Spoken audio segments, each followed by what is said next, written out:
800 years ago, humanity faced a demonic threat, pushing them to the brink of extinction. In response, gods known as Idaten appeared to defeat the demons. These gods sacrificed themselves to seal the demons, leaving only a young girl named Rin to protect the seal and guide the unborn gods. In the present day, Rin is training a young man named Haato, urging him to run faster. When he insults her for being faster, Rin swiftly beats him. They finish their race, with Rin scolding Haato for taking longer than usual. Haato meets Usli, who prefers studying to training. They learn that humans have gathered near glaciers, accompanied by giant green birds, believed to be military transport airplanes from the Sabel Empire. The trio decides to investigate. Upon reaching the glaciers, they observe a large group of humans. Paula, with her keen senses, listens to their conversation. The humans plan to use a satellite named Tall One to drop a bomb on the glacier, destroying it along with Akihabara. As the humans prepare, Judo-kun, a frozen demon, is revealed.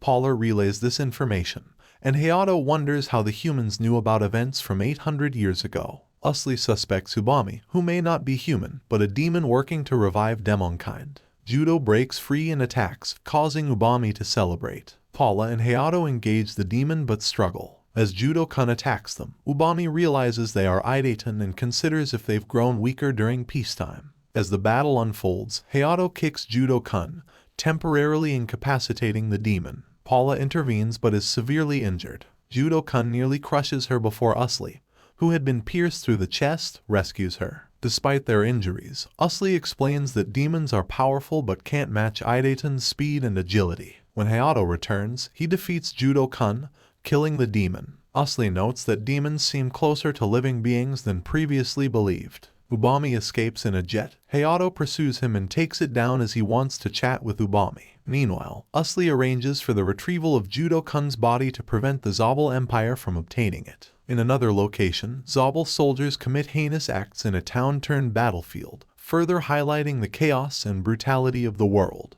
Paula and Usli contemplate beginning their training to become stronger Idatens. Usli explains that Rin, who fought alongside the demons 800 years ago, is the most powerful Idaten. They also discuss Ubami's existence as a robot and speculate that the true controller behind Ubami is still out there. They believe their safest place is near Haato or Rin because if there is a stronger threat than Judo-kun, they might not survive. Despite the brutal nature of their training under Rin, they consider it the best way to become stronger Idatens. They have a conversation about their natural abilities and the need for extreme stimuli to evolve. Usli shares a lengthy explanation about their differences from humans and their unique evolution process, which can take 50 to 100 years. Haato assumes they've decided to train finally, but Paula questions the purpose of their brutal training.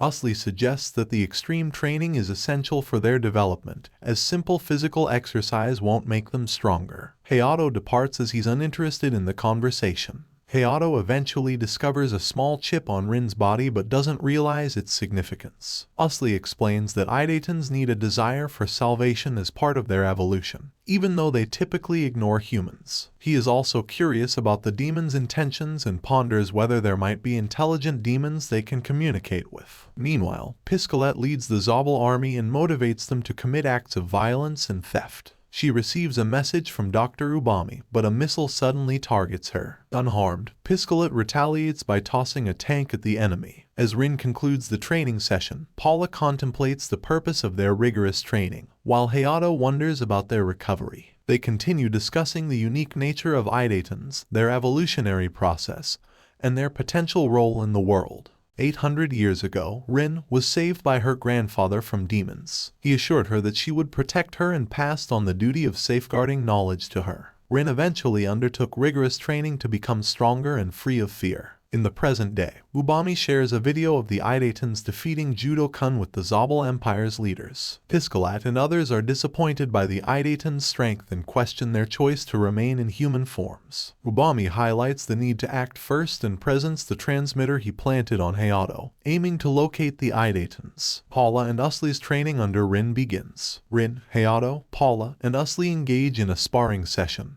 but their combined efforts fail to land a hit on Rin. Nickel, sent by the Sabel Empire, descends from a plane and her presence terrifies the Idatens. Haato confronts Nickel, but she transforms her arm into a deadly weapon and pierces him. As the fight continues, Rin intervenes and defeats Nickel, albeit sparing her life. During the battle, Rin inquires about Nickel's true identity, who reveals the demons' transformation into intelligent entities under their leader, Over M. Usli suspects that Ubami implanted false memories to control the demons. Rin defeats Nickel, and the Idatens contemplate their next moves. In a flashback, Rin's journey of self-improvement is recounted, as she spent centuries training and strengthening herself. Her fears gradually dissipated, and she found peace when Pratia completed his training. After Rin's swift victory over Nickel, Piscalat worries about the Sabel Empire's chances. Rin takes out G13, revealing the Idaten's formidable strength. Usli and Paula deduce that the demons are likely manipulating the Sabel Empire to remain hidden. Haato, recovering from his injuries, expresses his determination to become stronger. However, Rin breaks his neck, ordering him to rest. Usli speaks with his associates and receives positive news about their analysis of Judo-kun. He plans to send another sample for further study and contacts Pratia, who praises Usli's groundbreaking Idaten theory. Usli intends to meet Pratia personally. At a meeting of the demons, Piscalat reveals the existence of the fourth Idaten, who has been alive for 800 years, possesses significant strength, and managed to disable a transmitter. Ubami is concerned about the loss of the audio signal from the transmitter, as this suggests that the Idatens are aware of it. The demons are alarmed and fear potential elimination, but Ubami emphasizes the importance of dealing with Haato, Usli, and Paula as they could become significant threats. He orders Piscalat, Nepot, and Kori to use the military to track and eliminate the three Idatens. Rin contemplates taking drastic action against the Sabel Empire as she can't distinguish demons from humans. Usli suggests waiting for a week and seeking help from Pratia, but Haato's attack interrupts the discussion. Rin knocks him out, but Usli notices Haato's progress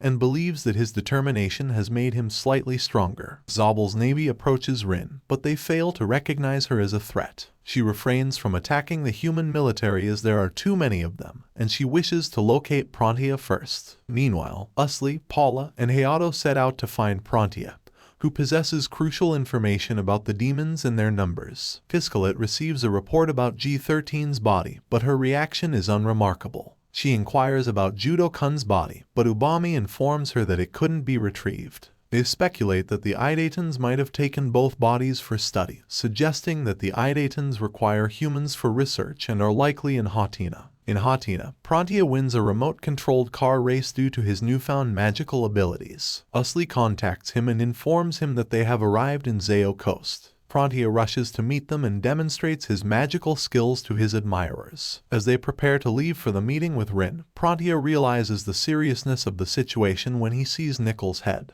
He understands that they are not there for fun and decides to cooperate. While Pratia calms down, Usli explains their mission to verify the demon numbers. He requests Pratia's assistance with a psycho hack on Zabel's computer network to determine the demon's true strength. The demons begin monitoring their actions through hacked cameras. Pratia's composure and abilities prove essential in this situation. Outside of town, Pratia and Haato begin their training session. Pratia showcases his new magical abilities and surprises Haato with his powers. Haato, undeterred, challenges Pratia further. However, Pratia believes that Haato has something lacking in his strength and decides to teach him a valuable lesson. In Usli's laboratory, he discusses possible ways to kill Judo-kun with Dr. Gachikama. They ponder the potential lethal dose and explore the concept of tetrodotoxin. Usli is intrigued by the idea that the demons are seeking a way to propagate themselves. Meanwhile, Piscalat confronts Usli and initiates an intense battle, where Usli skillfully evades her attacks. Back in Haatina, Haato and Pratia continue their training session.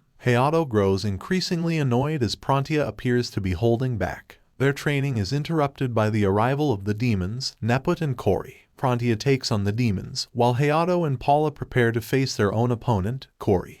Kori transforms his head into a giant mouth and attempts to devour Haato and Paula. However, Haato pushes Paula to safety, and she retaliates by realizing that Kori can't see while in this transformed state. Paula kicks Kori between the legs, causing him to spit out Haato. Nepot attacks Pratia, but his assault has no effect on the formidable Idaten. Pratia counterattacks with a blinding lightning attack, incapacitating Nepot. Meanwhile, Usli employs a flash grenade to blind Piscalat and blocks the exit, initiating a conversation with her. Usli informs Piscalat that the demon's primary goal is to eliminate the weaker Idatens, specifically targeting Haato, Paula, and himself before dealing with Rin. He admits that he might not survive the encounter, but he believes that the demons pursuing Pratia are likely to be defeated, as Rin is not the only one capable of killing demons. Usli further explains that the demons' significant threat comes from their sheer numbers, and they intend to address this issue. During their discussion, Piscalat's hair burrows underground, attempting to take Usli by surprise. Usli highlights that intelligence can sometimes be a hindrance and throws another flash grenade.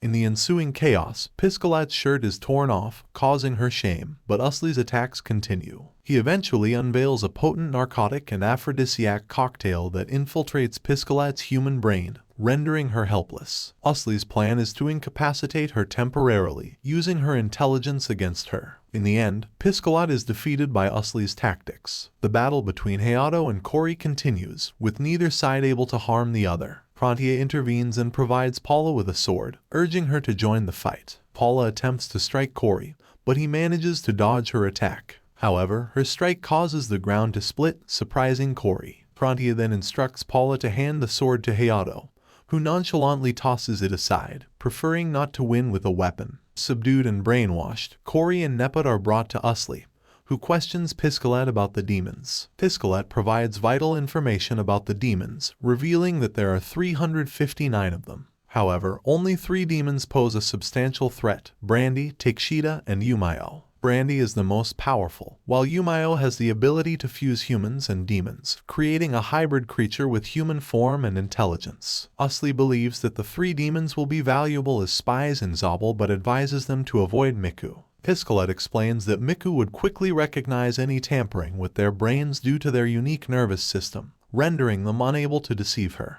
In another location, Miku observes Rin and manipulates the positioning of the fleet. She notices that Rin readies herself to attack the fleet, but Miku questions why Rin, an Idaten, doesn't simply run away if she wishes to avoid killing humans. Ubami joins the discussion, indicating that they must address 3 challenges: breaking the demon's seal, Rin's presence, and the return of wild and unintelligent demons. Miku is perplexed by Ubami's knowledge of Rin's name. Piscalat explains that Ubami granted the demons their intelligence, but they have never seen him in person. Nepot recounts the history of Ubami, who once ruled Sabel as Emperor Obama before faking his death and returning as a scientist named Ubami. The demons have speculated that he might not be human, but they are unsure why he has been helping the demons for centuries. Paula suggests that Ubami could be an Idaten, but Usli rules this out because he lacks essential knowledge about the Idatens. Piscalat suggests that Ubami might be created from demon thoughts, but Usli believes there is another explanation. The conversation ends, and Usli resolves to speak privately with Pratia. Usli then reveals that he has figured out the true identity of Ubami. Usli and Pratia discuss the demon seal that Rin has been guarding. Pratia reveals that he had a replica of the seal, but instead of demons, he sealed cockroaches inside it. Usli questions whether a third party could remove the seal, to which Pratia explains that destroying the location with the seal will break it. Usli considers that Rin may share the same belief, which is why she is protecting the seal. However, he proceeds to break the seal and finds that all the cockroaches inside are already dead. This leads Usli to deduce that the demons inside the seal were not in cryogenic stasis, but had already perished 799 years ago. He suggests that both the Idatens and Rin wasted their lives guarding a seal that was unnecessary, as they could have taken shifts to maintain it. Furthermore, Usli ponders how Ubami possesses a machine capable of mimicking a human, speculating that this is only possible if he is an Idaten. Pratia realizes that Usli is implying that Ubami is indeed an Idaten, which Usli confirms based on information from Piscalat. This revelation suggests a connection between Ubami and the Idatens. Meanwhile, Miku decides to confront Ubami directly to inquire about his true identity. Ubami openly acknowledges Miku's suspicions and admits that he doesn't know what he truly is. Usli shares Paula's hypothesis that Ubami might be an Idaten created from the collective thoughts of demons. Haato continues his training, battling Piscalat, Nepot, and Corey, and he begins to learn how to increase his strength by imagining his weight. Usli is impressed with Haato's progress and believes he is a prodigy. Pratia, Paula, and the others reflect on the upcoming battle against the Demon Lord, knowing that they cannot kill Ubami yet because of his mixed nature as an Idaten and a demon. Haato, frustrated with his training, decides to return to fighting Piscalat. Their intense battle results in Haato unexpectedly delivering powerful punches. Usli observes the fight and realizes that Haato is increasing his weight beyond his actual body weight during his attacks, making him even stronger than they thought. Pratia decides to spar with Haato to gauge his newfound power. Haato kicks Pratia, but Pratia remains unscathed and retaliates by kicking Haato with immense force, sending him crashing into the rocks. Despite this, Haato's potential and rapid progress leave everyone astonished. The demons ponder their situation as Piscalat and Neput continue to train. Corey suggests two options: stay silent or provide false reports to buy time. Piscalat decides to remain silent, believing that Miku will see through any deceptive reports. Miku observes Haato's fight with Judo-kun and considers his strength unimpressive. Brandy speculates on Haato's potential, suggesting that if he becomes stronger than her, he might still not surpass Miku. She implies that some demons may have been lost or captured, and Miku expresses excitement about the idea of torturing Corey. Brandy goes to call her children, instructing them to escape the country and take a demon with them to prevent the extinction of the demon race. In the privacy of her home, Brandy tells her three children, Kureishi, Raki, and Buzz, about her plan. They initially find her reasoning amusing but agree to her request. Each child chooses a different partner to accompany them on their journey. At Sabel, Usli and Paula make a dramatic entrance during a church sermon by breaking the church wall. They introduce themselves as gods. However, the third holy pontiff of Sabel, Sajishi Sakashu, initially doubts their divinity. The citizens open fire on Usli and Paula, prompting Usli to signal Paula to proceed with their plan. Paula descends to the ground, seemingly spreading angel wings. Sajishi, however, shoots at Paula. Paula catches the bullet, convincing Sajishi and his followers that she is, indeed, a god. In a meeting with the country's leaders, Deban Kordok expresses his skepticism. Usli explains that he cannot definitively prove their divine status but can demonstrate extraordinary power and speed beyond human capability. Paula expresses curiosity about the connection between Pratia and Sabel, revealing that she is unaware of this aspect of her divine identity. Sajishi explains that Sabel is believed to predate the supposed collapse of human civilization and was founded by God. Usli clarifies that it was, in fact, founded by Rin and the old guards before the demons were sealed, initially serving as an underground shelter. Pratia later transformed the landscape temporarily, making the land more habitable, but it was still Rin's construction. Sajishi inquires about how Sabel can assist the gods,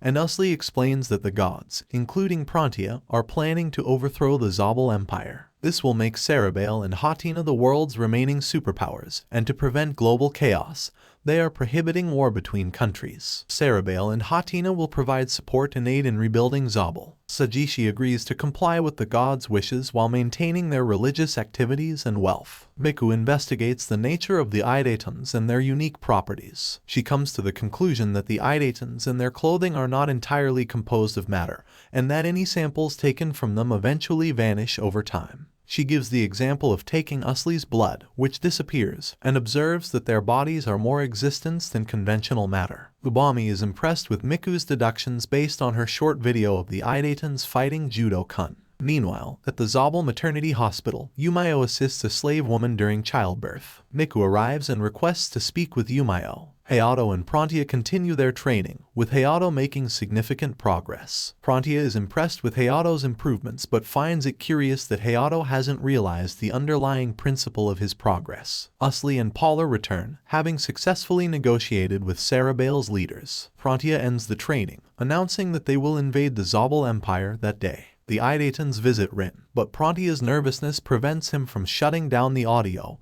and video feeds from their ships, potentially revealing their invasion plans to Miku. Recognizing a new Idaten, Ubami asks Miku to analyze him. However, he soon discovers that a woman is impersonating Miku. The imposter informs Ubami that Miku instructed her to sit quietly and, if discovered, to deliver a letter. Upon reading the letter, Ubami realizes that their plans are in jeopardy, as Miku has fled with Yumayo, intent on escaping to rebuild the demon race. Ubami informs Brandy that Miku has fled, suggesting it was her best chance to escape while the rest of the demons were being eliminated. At the same time, the Idatens initiate their move by cutting off all roads leading out of Sabel, effectively isolating the demons. Brandy explains that she instructed her children to escape and anticipates that the Idatens will focus on Sabel, allowing her children and Miku's group time to flee. Ubami raises concerns about distinguishing between humans and demons, but Rin begins attacking, throwing the city into chaos. Piscalet uses the nation's radio system to announce a coup,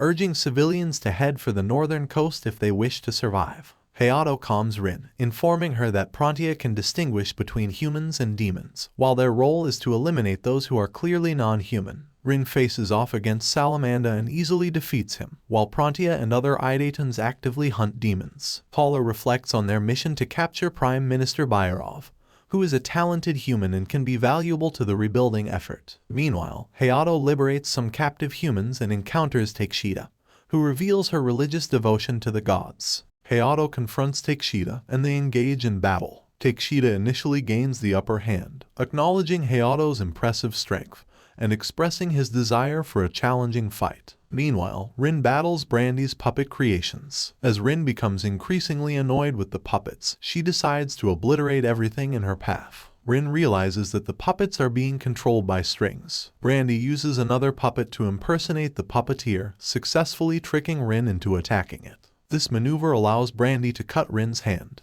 Brandy, surprised by her success, begins to contemplate whether she can secure victory by using her intelligence against Rin. Pratia searches for Barcode, Miku, and Yumayo but struggles to locate them. Piscalet becomes suspicious of a girl who resembles Miku, suspecting that she might be a decoy. Pratia decides to approach the girl to investigate further. In the midst of their battle, Takeshita realizes that Haato's rapid recovery could give him the upper hand, and he contemplates the best strategy for winning the fight. Takeshita ultimately pierces Haato's chest, but Haato reveals a surprise tactic by removing Takeshita's arm and breaking it, while Rin grows increasingly frustrated and decides to take more aggressive action. She severs the strings controlling the puppets and spins them into a single entangled mass, then simultaneously cuts them, leaving only Brandy alive. Haato defeats Takeshita but refrains from finishing him off. Takeshita reflects on the nuclear missiles prepared by Ubami, which he could not bring himself to launch. Gil arrives to assist Takeshita, and he explains the situation to her. Takeshita acknowledges Gil's presence and expresses his willingness to die in the presence of a beautiful woman, appreciating her modesty. Gil is moved by his actions and begins to see him in a more favorable light. Takeshita imparts a final warning to Gil, emphasizing the inherent conflict between demons and humans and advising her to seek safety in Haatina.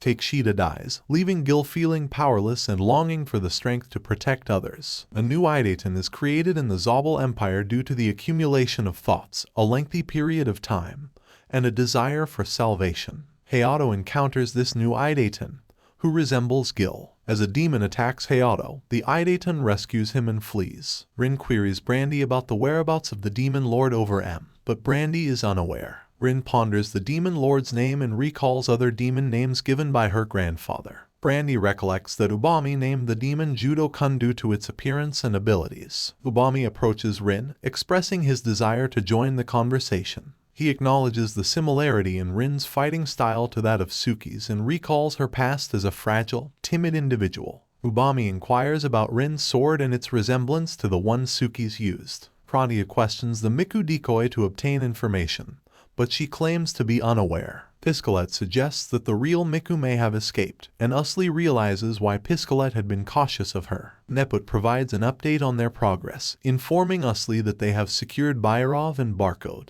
Usli instructs Neput to deliver Barcode to Pratia, explain the situation to Bayrov, and ensure his safety. Pratia brings Bayrov to Usli, but when Haato returns from his encounter with the new Idaten, Pratia becomes aware of her existence. The Idaten introduces herself as Gil. Pratia and Gil exchange brief introductions, with Pratia suggesting that they chat later due to the ongoing war. As Pratia departs for Sabel, he encounters Giltina, a nun who had already arrived. Pratia notices her similarity to Gil and assumes that she met Haato. When Giltina inquires if Pratia is a god, he confirms his divine status but is perplexed by the existence of a human lookalike. Giltina seeks to pray for a demon that Pratia has beheaded. Their interaction reveals differences in their perspectives on conflict, as Gultina is compassionate and sensitive to the loss of life. However, Pratia decides to temporarily incapacitate her, given the ongoing war. Rin has a revelation during her battle with Brandy, believing that Ubami may be her grandfather.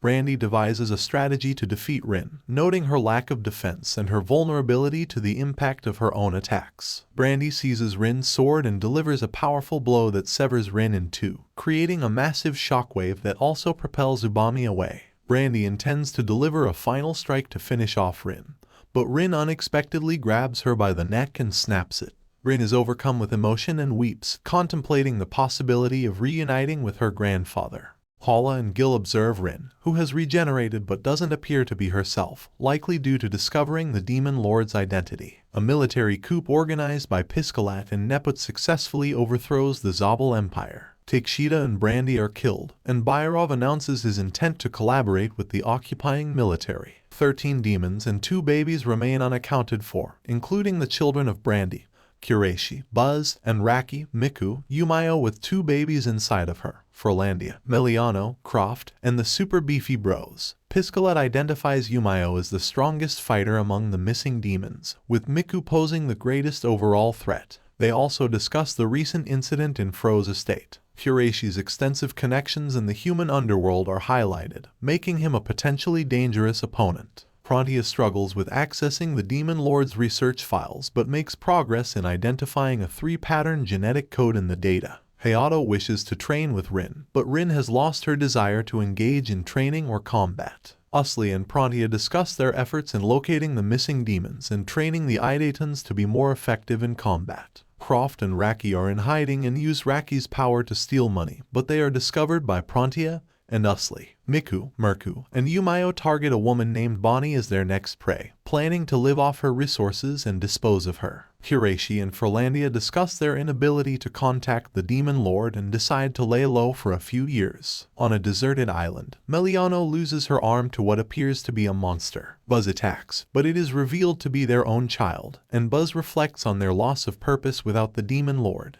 Usli and his team have spent 2 years without any leads on the fugitive demons. Piscalat describes how demons appear in their unfused state, shapeless creatures with tentacle-like bodies. Barcode informs the team that Buzz and Meliano have resurfaced. Buzz and Meliano reveal that they had a baby demon who escaped and now needs help. Cory abruptly kills Meliano, leading to a fight with Buzz. Cory defeats Haato in a fight, and it's revealed that Cory has matured into an adult without formal training. Merku takes care of the 2 babies growing inside Yumayo and notes no side effects. Miku plans to use a tiny robot to contact the Demon Lord and leaves a trail for him to follow through an obscure blog post. Ubami contacts Miku through the robot and informs her of Buzz and Meliano's deaths. Miku contemplates the dire situation and the need for research facilities. Kureishi contacts Ubami, who provides a code and password for rendezvous with the Demon Lord. Miku believes the Demon Lord should have research facilities but is unsure how to contact him. 7 years later, Rin remains distant and investigates a whale being devoured by a demon.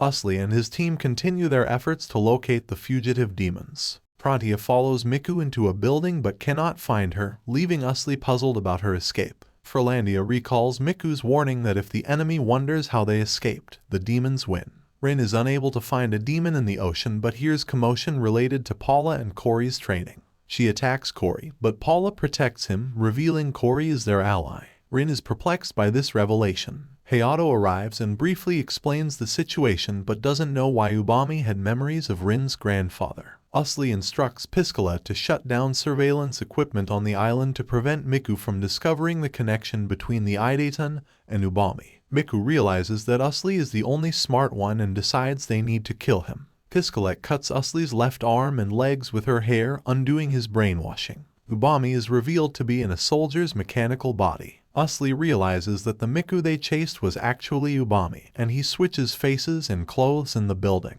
Ubami confirms this deception. Cory is called back to Sabel and instructed to take Paula with him. However, his food is mixed with drugs, causing him to pass out. Rin notices Paula is missing, and Gil advises Pratia to ask Usli. When Usli doesn't respond, Pratia becomes suspicious and decides to head to Sabel. Pratia receives a call from Neput and decides to go to him and Barcode. Meanwhile, Miku has taken Usli and Paula hostage and plans to study the Idatens. Hireshi, Furlandia, and Piscalet take the Idatens and start experimenting on them. Cory is taken to Paula and Usli, and he starts to feel something for Paula, who is in pain. Miku learns from Piscalet that Ubami is an Idaten born on the other side of the seal. Gil receives news from Pratia that Usli and Paula have been captured by the enemy, leading Rin to start searching for them.